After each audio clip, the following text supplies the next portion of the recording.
गायत्री परिवार की आराध्या परम वंदनीय माताजी एवं दिव्य अखंड दीप के शताब्दी समारोह 2026 के शुभ अवसर पर पूर्व की एक महत्वपूर्ण कड़ी के रूप में दीप महायज्ञ देव संस्कृति विश्वविद्यालय प्रतिकुलपति आदरणीय डॉक्टर चिन्मय पंड्या जी की उपस्थिति में संपन्न हुआ। अमेठी उत्तर प्रदेश में आयोजित राष्ट्र जागरण 251 कुंडीय गायत्री महायज्ञ, जिसमें 24,000 दीप प्रज्वलित कर साधकों ने राष्ट्र निर्माण, स्वास्थ्य, योग और व्यसन मुक्ति के संकल्प की ओर एक महत्वपूर्ण कदम उठाया। साथ ही आदरणीय डॉक्टर चिन्मय पंड्या जी ने महायज्ञ में प्रेरणादायक विचार प्रस्तुत करते हुए कहा, क्रांति घटती उसी के जीवन में है दोस्तों, जो उसको पहचान पाने की सामर्थ्य अपने पास सुरक्षित रखता है।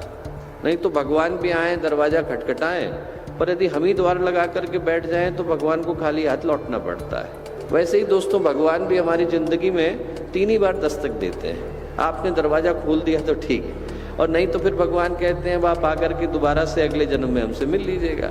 आज का दिन सही अर्थों में मात्र दीपकों को प्रज्वलित करने के लिए नहीं आया, हमारे जीवन में सौभाग्य की दस्तक को करने के लिए आया। राष्ट्रवादी गीतकार मनोज मुंतशिर शुक्ला जी ने कहा, परम पूज्य गुरुदेव के बारे में मैं जो कुछ भी बोलूंगा वो अनुराग में बोलूंगा, और मैं जानता हूं कि मेरी अमेठी मुझे अनुराग से ही सुनेगी। ये 251 कुंडीय महायज्ञ, राष्ट्र जागरण का महायज्ञ, जिसमें हमने आदरणीय को आमंत्रित किया, ये क्यों?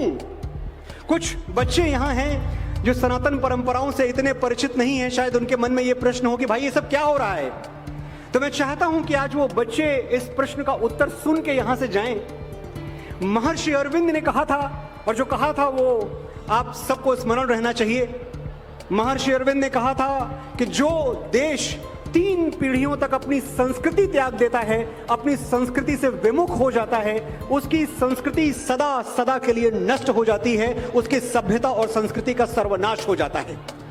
तो जो मैं बताने वाला हूं आपको कि ये यज्ञ क्यों, क्योंकि हमारी पिछली 2 पीढ़ियां आक्रमणकारी मुगलों और अंग्रेजों से लड़ती रही और हमारी सभ्यता, हमारी संस्कृति लहूलुहान पड़ी रही।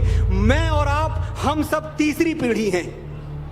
ये सनातन का दिया अगर हमने अपनी हथेलियों से नहीं बचाया तो हो सकता है कि भारत दुनिया के मानचित्र पे तो नजर आए, लेकिन संस्कृति और सभ्यता के मानचित्र पर भारत नजर नहीं आएगा। इसलिए ये यज्ञ जरूरी है, इसलिए ये दीपोत्सव जरूरी है। और आज जब मैं अपने सामने आप जैसे धर्मवीर देख रहा हूं और आदरणीय श्री चिन्मय पंड्या जी को देख रहा हूं, तो मेरा ये विश्वास प्रखर होता जा रहा है कि ये हमारी संस्कृति, हमारी सभ्यता, हजारों लाखों करोड़ों लोग इसके सीने पे पांव रख के गुजर जाएं, कोई इसका बाल बांका नहीं कर सकता।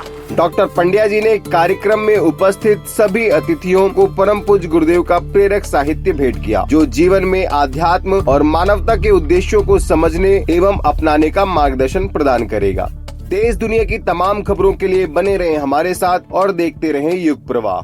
वह भक्ति हैं, आदि शक्ति हैं, आस्था का केंद्र शिव शक्ति हैं। आज शनिवार शाम 7 बजे रिलीज होने जा रहा है वंदनीय माताजी के जीवन लीला से जुड़ा हुआ विशेष पॉडकास्ट। देखना ना भूलें, आज शनिवार शाम 7 बजे सिर्फ शांतिकुंज वीडियोस यूट्यूब चैनल पर।